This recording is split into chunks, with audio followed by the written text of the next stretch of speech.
तो पहले मैं सैलरी लूंगा सारी की सारी। और ये दो कॉलम और देख लेते हैं। पहले है टोटल कॉस्ट पर मंथ पर टैक्सी, यानी कि एक महीने का खर्चा मिलेगा आपको इस वाले कॉलम में। ये एक महीने का खर्चा है। एक महीने का खर्चा मैंने क्यों लिया? क्योंकि यहाँ ज्यादातर खर्चे जो है ना वो पर मंथ ही दे रखे हैं, तो मैं फिर सबको पर मंथ ही कैलकुलेट कर लेता हूँ।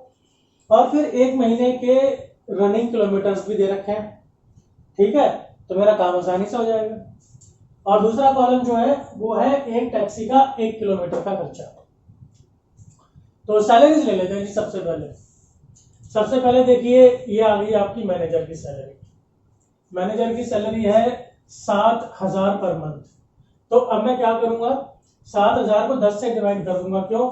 क्योंकि ये है 10 गाड़ियां, ये 10 टैक्सी है, तो ये जितने भी खर्चे हैं वो इन 10 टैक्सी के ही है।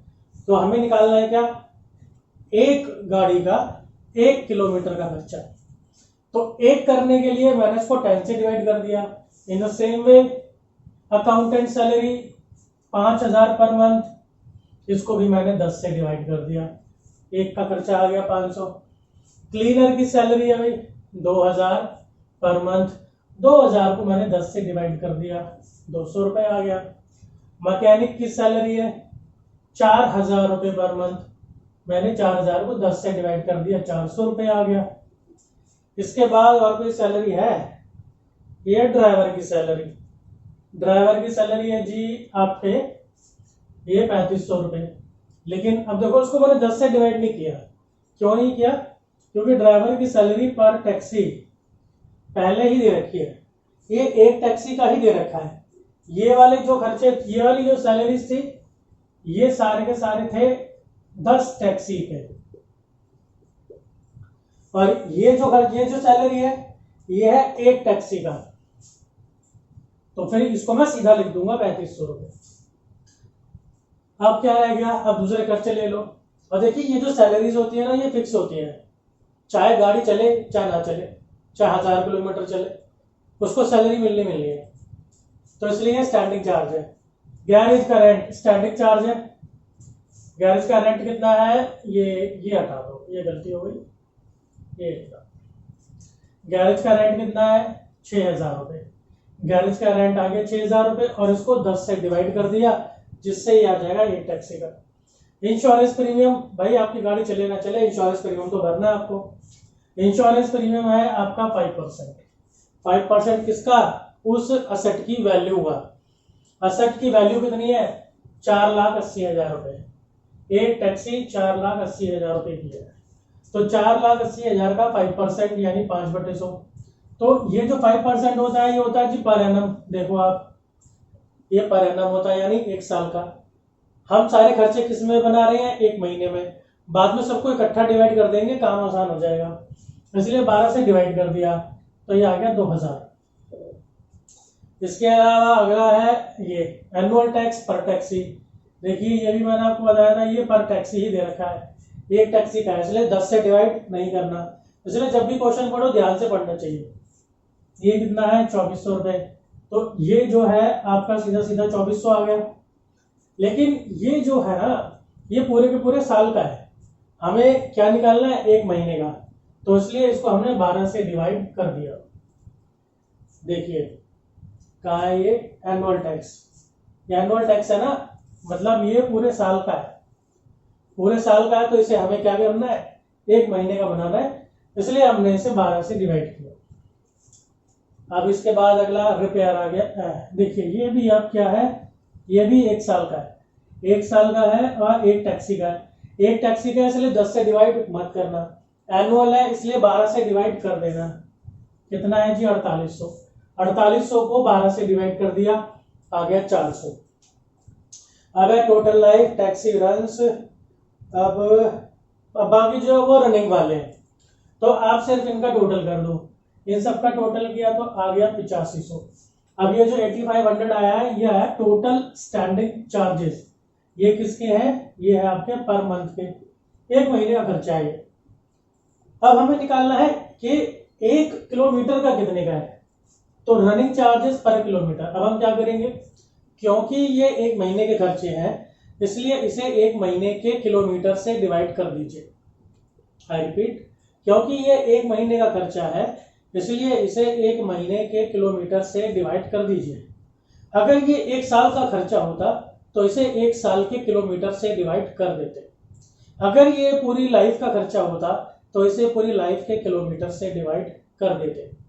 हमें क्वेश्चन पर वीक पर कैलकुलेट करना है, पर मंथ पर कैलकुलेट करना है, पर ईयर पे कैलकुलेट करना है। ये तो बताता है कि हमें डाटा किस तरीके से दिया है, कितने समय का दिया है, उस हिसाब से हम कैलकुलेट करते हैं। तो अब मैं इसे डिवाइड करूंगा 1 महीने के किलोमीटर से। अभी हमने पहले ही कैलकुलेट कर लिया था कि 1 महीने के किलोमीटर कितने हैं। सही बोलूं तो 1 महीने के इफेक्टिव किलोमीटर कितने हैं पर मंथ। 1 महीने के इफेक्टिव किलोमीटर है 2100, इसलिए इसे 2100 से मैंने डिवाइड कर दिया और ये आ गया मेरा 4 रुपए 5 पैसे। तो स्टैंडिंग वाला काम खत्म हो गया। अब बारी है रनिंग चार्जेस की। अब ये खर्चे सिर्फ तभी होंगे जब मशीन चलेगी।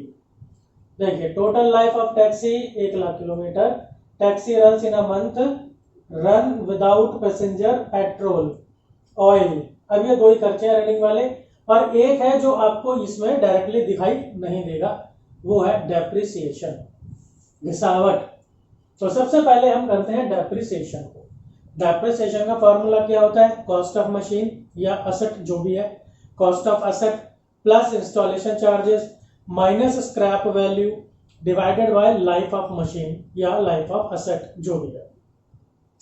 अब उसके हिसाब से अगर हम देखें तो सबसे पहले लेते हैं कॉस्ट ऑफ असेट, 4,80,000 रुपए कॉस्ट ऑफ असेट आ गई, माइनस इंस्टॉलेशन चार्जेस वो कुछ है नहीं, माइनस स्क्रैप वैल्यू वो कुछ है नहीं, divided by life of asset. Asset की लाइफ दे रखी है 1 लाख किलोमीटर, लेकिन अगेन हमने वो टोटल नहीं लेने, हमें लेना है इफेक्टिव। तो इफेक्टिव हम क्या लेंगे? 70,000 किलोमीटर।